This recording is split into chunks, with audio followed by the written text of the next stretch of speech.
Muhammad Solih vodiyda o'lish taqiqlangan. 39-qism 11-sentyabrning mash'um ko'lankasi. 2001-yil 11-sentyabr kuni Nyu-York shahridagi egizak binolarning uchoqlar vositasida yer bilan yakson qilinishi Amerikaning Markaziy Osiyo doktrinasini keskin o'zgartirgan edi.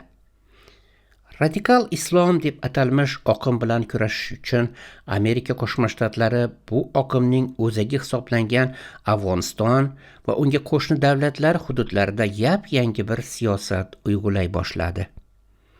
Yaqindagina mustaqillikka erishgan sobiq Sovet Jumhuriyatlaridan inson haqlari va demokratiya avvalgidek hassosiyat bilan talab qilinmaydigan bo'ldi.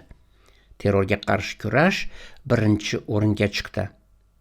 Tabiiyki, Karimov kabi yangi paydo bo'lgan diktatorlar ham bir zumda Amerika Qo'shma Shtatlarining terrorga qarshi strategik o'rtog'iga aylandi.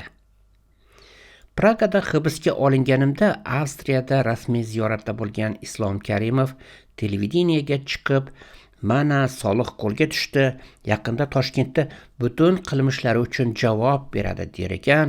Uning ovozidagi ishonch o'sha buyuk davlat bilan strategik o'rtoqlik hissidan kelayotgandi.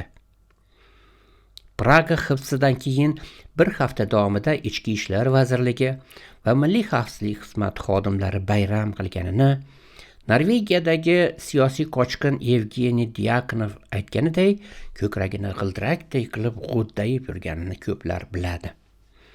Faqat dunyo jamoatchiligining bu voqeaga nisbatan ko'rsatgan favqulodda hassosiyati voqeani bizning foydamizga natijalantirdi.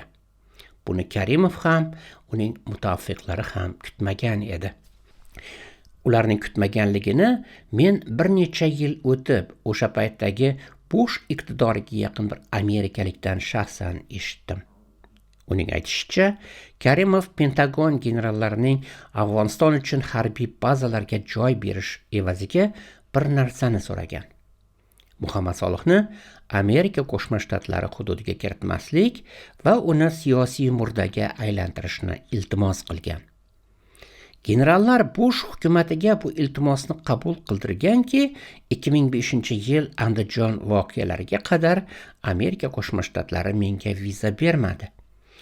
Faqat 2005-yil 13-mayda Karimov Andijondagi namoyishchilarni o'qqa tutib 1000dan oshiq odamni o'ldirganidan keyin men Amerika Qo'shma Shtatlariga viza ola oldim. Chunki bu qatl-om bizni haqli chiqargandi. Bush hukumati o'z jamoatchiligining ta'siri ostida kaminaga viza berilishiga qarshi chiqmadi.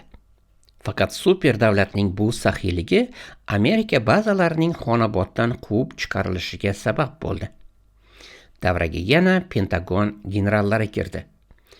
Bir yil davomida yuritilgan parda orqasidagi muzokaralar natijasida strategik o'rtoqlik maqomi qaytadan tiklandi va uning soyasi yana boshimiz ustida lopillay boshladi. Bu safar davlat departamenti Muhammad Solihga viza bermaslik qarorini Islom Karimov rejimining Amerika Qo'shma Shtatlaridagi lobbisti, Kolumbiya universiteti professori Frederick Starr va Turkiya Milliy istixborot tashkiloti zobiti polkovnik Atilla Kalafatning bergan raporti. Amerikada o'zlarini o'zbek rejimi muxolifi sifatida tanitgan aka-uka Pulatovlar, Jahongir Mamatovlarning Solihni radikal dinchi deb baholagan ko'rsatmalariga tayanib qabul qilishgan. Xullas, 2001-yili Pragada kaminaning ozodligi uchun ko'rsatilgan dunyo jamoatchiligining hassosiyati Amerika Qo'shma Shtatlarining Markaziy Osiyoda erkinlik va demokratiya talablarini yangidan kun tartibiga qo'yishi uchun kamlik qildi.